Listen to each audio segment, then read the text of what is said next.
Probably, yeah, Ramachandra. Yeah.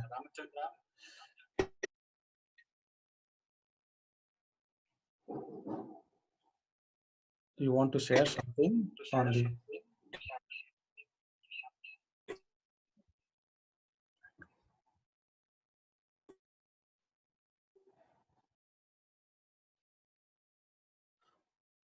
Somebody has read me. I don't know somebody name in the mobile. It is written read me. I don't know who's that.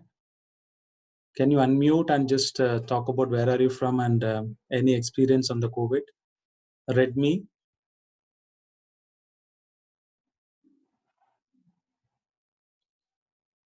Okay. Sri Om. Sri Om. Are you able to hear me? Or Swarna? Any one of you are able to unmute yourself?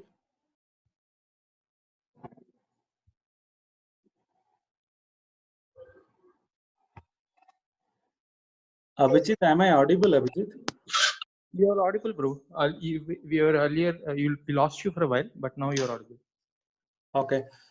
So thank you, Dr. Lata. Then I was just checking with anyone else wants to say something, either Sri Om or Swarna or Ramachandra was there. Okay. No problem. Let me share my screen. You can type meanwhile if you have any experience, anything you want to share. So I'm going to the week 4, which is I'm going to give a brief overview of whatever we saw last week. We all know that this Vedas, originally Vishnu has spoken to, revealed to Brahma. Brahma has 4 head.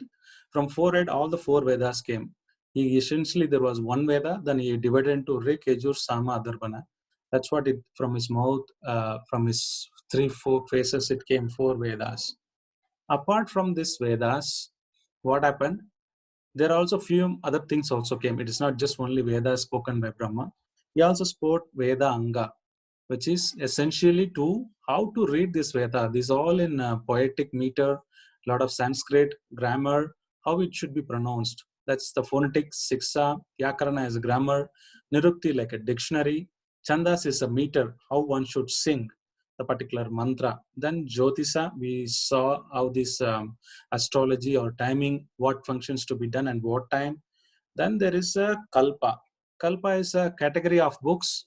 As I mentioned, there are 4 categories we saw: Shodha, Grahya, Shulabha, and Dharma. Especially, I've talked about the Grahya Sutra, which is basically talks about right from the birth, how you get married, how you do Namakarna, what do you do Simantanayana, what are the samskaras one should perform. These are very, very important for humans. As a person who's taken birth, there are 16 or 18 important samskaras are there. So those things under how to be performed, that's what it is converted in the Vedanga. So this also came out of Brahma's mouth. Apart from that, the Purana, the 5th Veda, we call it as. So after writing everything, the Vedas also, the 5th Veda, which is Purana, also spoken by Brahmaji. So what happened during the course of time, this disciplic section, Veda is huge. So one branch, Rig Veda, in that Brahmanya, Aranaka, different decisions were handed over. So he handed out to his disciple. So many branches, some of them lost, some of them not followed. Then Vyasa thought, what would happen in this Kali Yuga? It's anyhow 80% of the Vedas were lost or it was misinterpreted. It was pure in the Satya Yuga. When Treta Yuga and Dwapara Yuga came, it started polluting and people giving their own interpretation. Finally, when about to Kali Yuga start, he realized, number one, we don't have the purest knowledge of Veda. It is lost. Second thing, people will not remember. This is coming like person speaks, other person memorizes it. So people in Kaliga will not be able to memorize. So he wanted to write all this thing. That's where he took help of Ganeshji. We also saw how Ganeshji and Vyadavyas, they written this Mahabharata. And the Bhagavad Gita is part of the Purana, this Mahabharata, as well as he wrote Puranas. The Puranas called 5th Veda. So in essence, we can understand the Vedas by understanding this simply by the Puranas.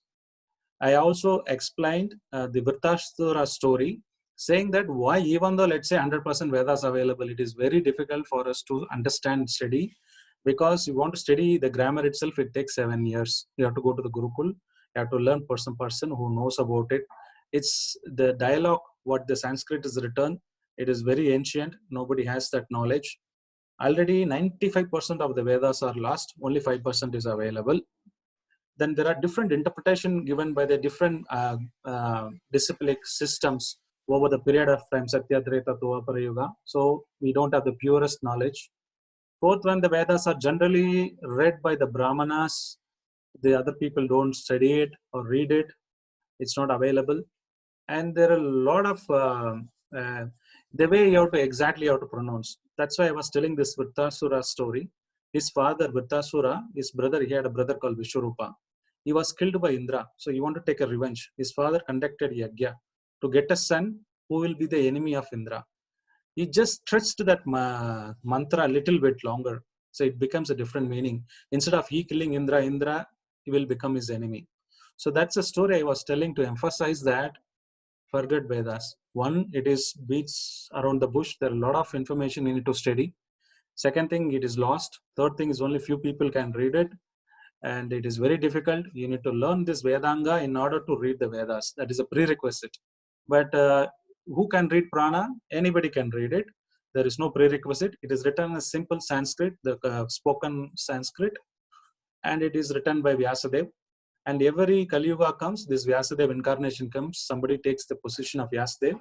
They compile this. Vyasadeva means compiler. So he wrote all these Puranas, Vedas, Sustras, and everything that he has given to us. That's in nutshell. So we have concluded that Vedas cannot be read or understood. So we have to depend on Puranas. Meanwhile, I also explained the Agamas. There are different type of Agamas. So basically, if you want to see the Vedas, you can classify into Karma Kanda, Jnana Kanda, and Upasana Kanda. What is Karma Kanda? In the Vedas, we see the Brahmanas, Samhitas, that talks about how one should perform, how should worship one deity. If you worship this, you will get this kind of husband, this kind of a girl, this money you want. Those are Karma Kandas. Jnana Kanda is more of the Upanishad. We saw the Upanishad as well as the Aranyakas. It touch about the philosophical aspect of Jnana. What is Brahman? How to be achieved? All those stuff. It is talked in those part of it. Now, this Agamas, there are different rishis. They have established this Upasana Kanda, how to worship particular energy of the Lord. Shakti, she is the energy of the Lord in the material world, how to worship. Then Surya is another source of the energy which is visible. Shakti you may not be able to see, you can see the nature, but one more higher level, you can see the Surya is coming, it gives a lot of energy, trees are growing, so you can start worshipping him. Then there are some group of people who can control by the Ganapatyas, including the Ganeshji is one of the Ganapatya. There are so many other Ganapatyas. So there are group exclusively in the North India, they worship the Ganapatya as the supreme. Then we have Shaiva, we saw Shiva, how he destroys the universe, so people can relate in that terms. Then also people worship Vaishyas. So this is called Upasana Kandas. These are also part of Smriti. Anybody says Smriti, it contains three parts. One is the Vedanga, then the Agamas, then we have the Puranas. Now, this Vedanga and Agamas, we can keep it aside because we know that Vedanga is a prerequisite to know the Vedas. But just studying Vedangas alone, it will not have any use. Similarly, Agamas also will not help us much. So the Purana is what we want to depend on. In the Purana, there are 18 Puranas are there. Which one to do it? The Purana is also classified into three modes of nature of the person, who is in Rajo, who is Sattvic, who is in Tamasa Guna. For them, there are different categories of books written, out of which the predominant one is the Bhagavatam or Bhagavat Purana, we call it as. That is the best thing available for us to extract the data. Now you can see on the right hand topmost corner, there is a Vyas talking to Narada. He divided the Vedas 1 into 4. He wrote 4 Vedas. Then he returned within the Vedas, Brahmana, Aranyaka, Upanishad, everything. Then he was not happy.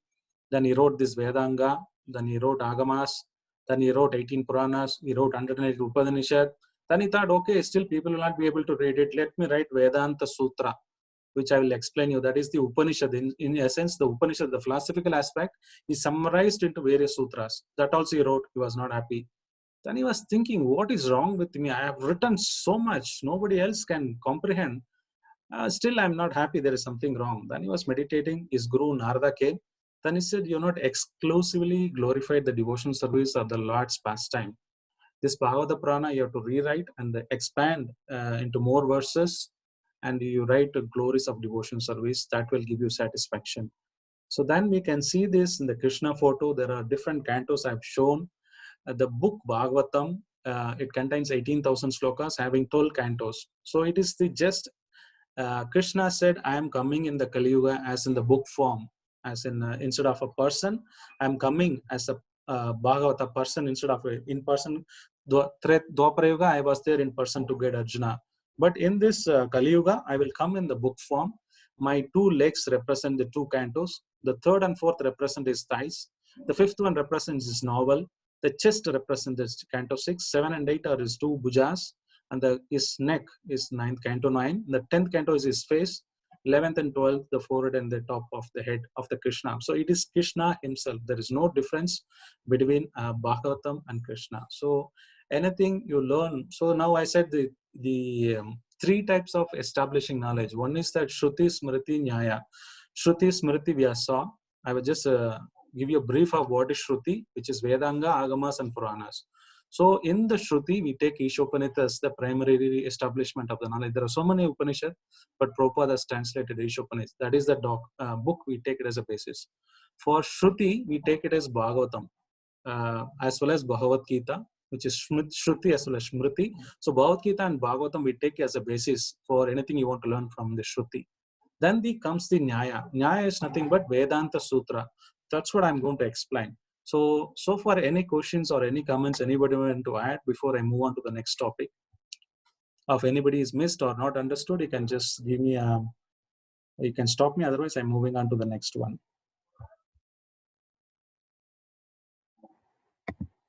Okay. So the next one is the Nyaya. Nyaya means why part of it. I said Shruti is what is Veda. It will talk about. Smriti, which is Bhagavata, which I was telling you, it is how part of it. How do I do it? Because Veda themselves, it's very difficult to understand. If I want to perform something, how do I do it? It is mentioned. This is why I have to do.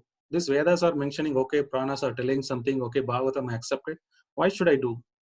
Why I have to do? So the why part of it is called Nyaya. So this Nyaya again divided into 6 types. 6 types. One is the Nyaya. Nyaya has subheading called Nyaya itself, which is propounded by the Gautama.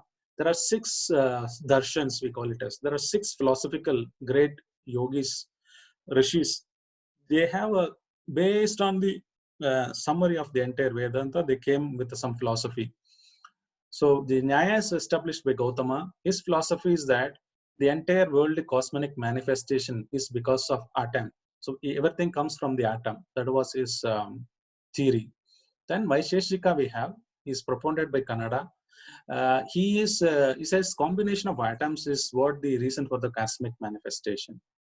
Now there is another person called Kapila, which established Samkhya philosophy based on the material nature. There are various elements, Panchabhuta, Panja, senses, Panchendriyas.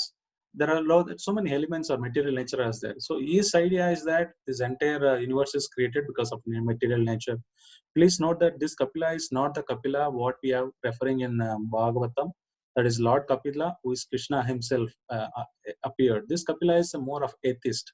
So what happens is these philosophies up to last but one, remaining all kind of atheist philosophy saying that it all comes from atom, it comes from the consciousness supreme, but they don't attribute to a clear-cut personality. Okay, this is what God is, it is coming from here. So then yoga, Patanjali, he talks about more of a consciousness, universal consciousness, connecting oneself to the initial consciousness. That's why he propounded a lot of yoga. The most of the yoga system currently, the modern meditation, anything we do, it's all come from Patanjali. Patanjali is the original guru on the yoga. So then comes the Purva Mimamsha. Mimamsha is the Jaimini who has propounded. It's more of action. You do every action, there is a reaction. That's how the world works. That is his philosophy. Then finally, Vyasadeva Sat. Above all the 5 is not sufficient. It's not directly telling who is the person who is actually creating this. So he wrote this Uttara Mimamsa. So there are also two parts again. We will not worry about it. Imagine that right now there are two people who written. One is about talk about Brahman, another one is Bhagavan. So there are other authors who written about the Brahman realization, but not about Bhagavan. But we finally take this Uttara Mimamsa, which is written by the Vyasadeva, is the final authority on it. And previous ones are almost related to kind of a atheistic theory, not a personal God theory. So this is called Vedanta Sutra. So this Nyaya, what is Sutra means? If you write a formula, you want to derive some formula. In mathematics, we will have some formula, right? A plus B whole square equal to some formula will be there. Newton would have given some formula. Similarly, the entire essence of the Vedas, everything summarized given in Uttara Mimamsa, which is written by the Vyasadeva. That's what we would take it as a final one. So any questions so far here? So now what happens is the sutra themselves not easily readable. It's very, very complex in nature. It's very difficult. There are a lot of people are giving interpretation. So the currently, if you see that there are 6 schools of thought. So any schools you want to create, let's say I'm creating my own religion or my own thing. What they're supposed to do is they're supposed to write commentary on these 3: Shruti, Smriti, Nyaya. Shruti, they will take it as either Vedas, they take Yajur, Sam, Atharvana, or Samhitas, especially Upanishad, they will write a commentary. Then here in the Smriti, they talk about this, Nyaya, they take the Vedanta Sutra and write a commentary. And in the, it is Smriti, they write on Vedanga, sometimes they write it on the Bhagavata Purana, like that. So anybody wants to establish their Siddhanta, they have to tell what is the philosophy, and they have to write this Vedanta Sutra commentary, especially on the Nyaya. Unless you write a book commentary, it will not be established. That's how you can see the Shankara, Adi Shankaracharya. He wrote Shankara Bhashya, explaining the Vedanta Sutra. Then his philosophy says Advaita. Dvaita means two. Advaita means which is not two, means oneness. They say the soul and the Paramatma, everybody is one. That is his philosophy. Then he has to write his commentary on this Vedanta Sutra, what Vyasadeva wrote. Then second is Dvaita Advaita, established by the Nimbarkacharya. This comes from 4 Kumaras. The 4 Kumaras, they've established their own Sampradaya, and Acharyas, they keep coming in between to establish their Siddhanta. The Nimbarkacharya was the Acharya for that. He wrote Prajita Saurabha. So this is his commentary on the Vedanta Sutra. He was talking about oneness and dualism. He's talking the souls are both one as well as same in sense. The qualities are same, but it is quantitatively different. Then came Vishnu Swami, who's come from the Rudra. The Rudra, Shiva himself established this school of thought, which is Suddha Advaita, and Vishnu Swami is the person who has propagated this. He also wrote Sarvajana Bhashya. He also wrote some Bhashya on the Vedanta Sutra. Similarly, Ramanujacharya, which is famous in South India, he go to all the Sri Vaishnava temple. They all follow Sri Ramanujacharya, called Sri Bhashya. So he wrote on the Vedanta Sutra commentary. Of course, Acharya has written many other things also, but in order to establish any school of thought, one should write a commentary on the Bhashya. So he talk about the Visishta Advaita, specific oneness. Then there is Madhvacharya came. He talked about dualism, which is Atma and Paramatma, both are different. He also wrote Purna Pragya Bhashya, which is on the Dvaita, which is two. Always the soul and Paramatma are different. Then comes the Gaudiya Vaishnava Sampradaya. Generally, in the Gaudiya Vaishnava, they did not write any commentaries. The reason because the Bhagavatam is the natural commentary on this Vedanta Sutra. After writing this Vedanta Sutra, Vyasadeva, he wrote a commentary. I told you before he was discussing with Narada, he was not happy. Then he told, he rewrite the Bhagavata Purana.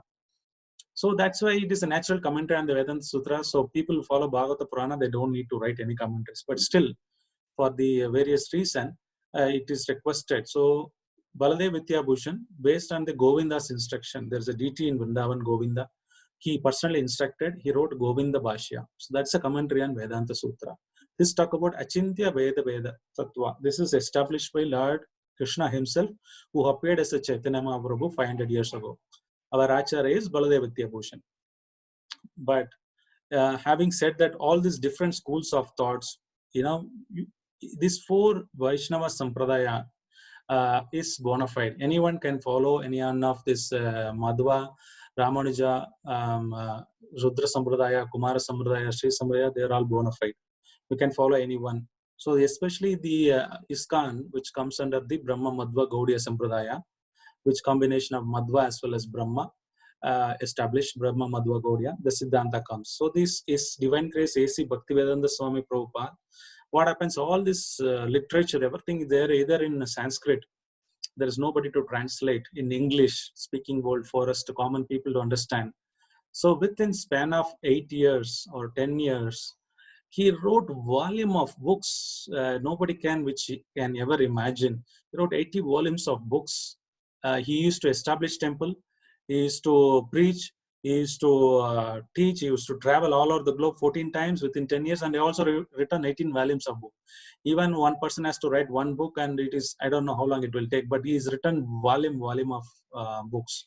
So all the presentation which I'm doing it currently, it's all taken from His Divine Grace A.C. Bhaktivedanta Swami Prabhupada. Somebody wants to do more R&D, learn, you can go to online. His books are available. It's called vedabase.in.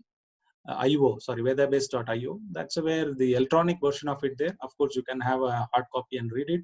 But all my presentation, analysis, research, everything based on his 80 volumes of book, whatever is written. And I also, in the bottom, most of the places I would quote where I taken this things. So another 10 minutes it will switch off. I want you to log in back, but let us continue. In case any questions on this, anybody wants to ask, kindly do ask me now. Otherwise, I will move on. Somebody can say it's okay, or any other questions. Anybody wants to add anything, you feel free to add.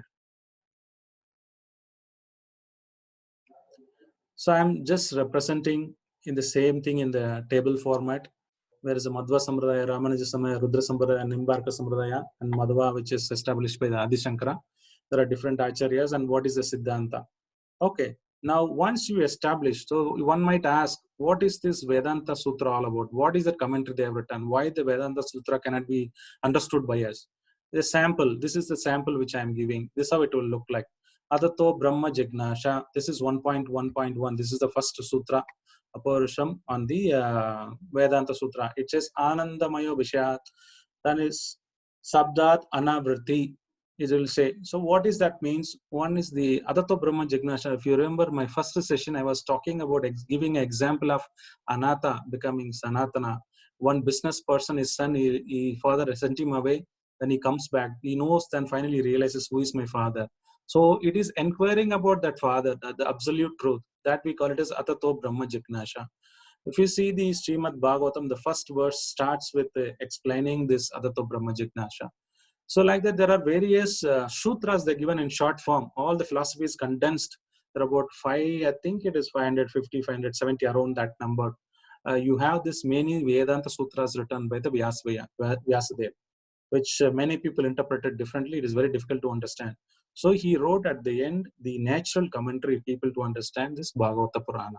So some of them says you have to learn from the Vedas. For example, the last one, Shastra Yonit Tattva.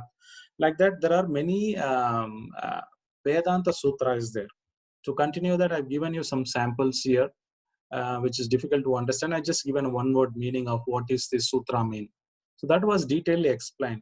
So give you a background furthermore on the Srimad Bhagavatam. What is this Bhagavat Purana all about? So you might hear this Bhagavata Sapta. People generally in North India, they conduct 7 days Bhagavata Sapta. It is quite famous. Why these 7 days? What is that all about? Just quick brief you. There is a Parikshit Maharaj who was the last heir of the Pandavas after the war. He was the only male child left. So Pandavas, they made him as a king, and they left for Vanaprastha. They went to the forest to do their tapasya. So this Parikshit Maharaj, very powerful king, he was once going through the jungle, and he came upon a rishi, and he just put a snake because he was asking for water. So for various reasons, the rishi was in the meditation, and he did not respond. So he just got angry. Dead snake was there nearby. He just put it on his shoulder, saying that, no, you're not respecting me. Then his son Shringi came. He cursed this Parikshit Maharaj that he will die in 7 days by a snake bite, which is called Daksha. Then he realized his mistake. Such a great devotee I am, how can I make a mistake? But this is to make a lesson for us. he is a pure devotee, so that this Bhagavatam can be spoken and this can be, we can get access to the knowledge. That is the reason he did like that. Then this conversation happens for 7 days. Sukadeva Goswami, who is the son of Vyasadeva, who speaks the Bhagavatam, including Vyasadeva, sitting in the assembly of great sages. They're all listening this for 7 days. At the end of the 7 days, the snake comes and it bites the Parishit Maharaj. He dies. So that's a story. This story starts with Bhagavatam. Then it starts explaining various themes of the Bhagavatam. So, any questions so far on the previous one?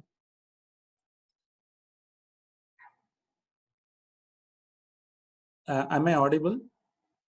Okay, this slide might get cut off because we might need to log off and log in. So in case it's cut off, please do log in. I'll finish it in 5-10 minutes. I will not take much of your time.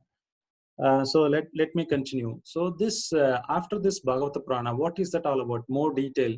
If you see that, I said this Vedanta Sutra, whatever 500, 600 Sutra is there, it is mapped to Bhagavatam.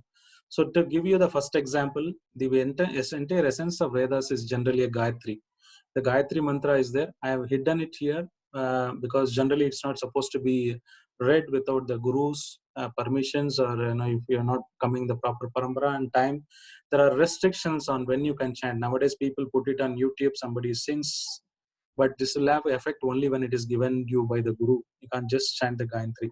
But what I'm saying is the essence of the Gayatri mantra. You can see Janmadhyasya Yataga. The first verse of the Bhagavatam starts with that. I'm just proving that this Bhagavatam is a natural commentary which is written by Vyasadeva. After writing everything, final conclusion. This is what he says. You read this one book, that is sufficient. Then this Gayatri's explanation given in the first sloka. So then it starts with the first Auprashaya, the first sutra, Adato Brahma Jignasha. So then it explains again the shloka in the Janmadhyasya. So that would explain about what is my relation, who is the God. So the Bhagavatam is Vyasadeva written such a way that he taken the this Vedanta Sutra and he written the way we normal human being can understand in the form of stories and leelas and trying to explain. That is Bhagavata Purana. So as far as our knowledge concerns, Smriti, we just stick to the Bhagavata Purana and Bhagavad Gita, which are sufficient, or this is the essence of the entire Vedas are given here. We don't need to go outside. And to give you another story, the glorify the Srimad Bhagavatam, why we need to take this essence is that there is one person called Atmadev. He didn't have any children or no issue, so he was hankering for a son. So then his wife is not interested in to be have begetting children because there's so much headache. She always didn't like the idea of having a children. But Atmadev, he went to the forest. There was a rishi. Then he requested, "I want to have a son. Please bless me. I don't have a hire for me." Then what happens is he gives a fruit. When he says, "Go and give it to your wife, she will conceive." Then he comes, the Atmadev. Then he gives it to his wife. His wife is not interested. So she was talking to his sister. Sister is also pregnant same time.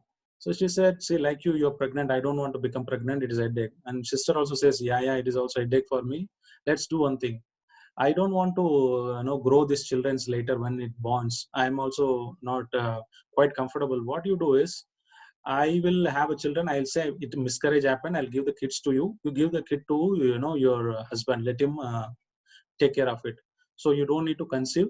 Then when whatever children I beget, I'll give it to you. You take care of it because I want to get rid of this baby." She said, "That's a good idea. I don't need to go through this labor pain. Give me that." She said, "What should I do with the fruit?" He said, "Throw it into the bin." And there was a cow shed. The cow ate the fruit. So what happened at the same time? There are two sons born. One to the cow, which is a Gokarna. He had ears of a cow and human body. Then he called his Gokarna. Same Dunduli is the wife name of the Atmadev. Anyhow, she didn't give a children. Her sister gave a son. They made him Dundukari. He named him Dundukari, and Dundukari was handed over to his sister, and she brought to Atmadev saying that this is my child. And his sister told, "I miscarriage happened, so I don't have an issue." So what happened is this son, since it was not proper what do you say, samskaras, the son was brought in. The Atma, so the Gokarna was very pious, very knowledgeable, very respectable. The parents, they're taking care of the parents. Otherwise, Dundukari was really Rakshasa. He was killing people, beating, stealing, what nonsense, everything is doing. His father was frustrated. He went, left the home and went. So he had bad association, Dundukari. Then the prostitutes also planned, let us kill this Dundukari. They killed him and taken all the possessions, and he became a ghost in the body. So Gokarna was a very pious, his co-brother. He was traveling around. One day he came and he saw the painful condition of Dundukari. Then he called his brother, Dundukari, see, I'm in the ghost body. I'm not able to do anything. Can you please relieve me?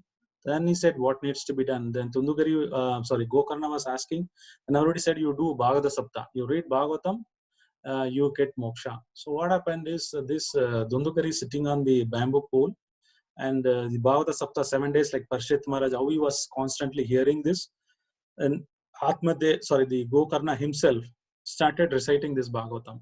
After 7 days, he got moksha. This Dundukari, he was relieved from all the sinful activities, and he went back.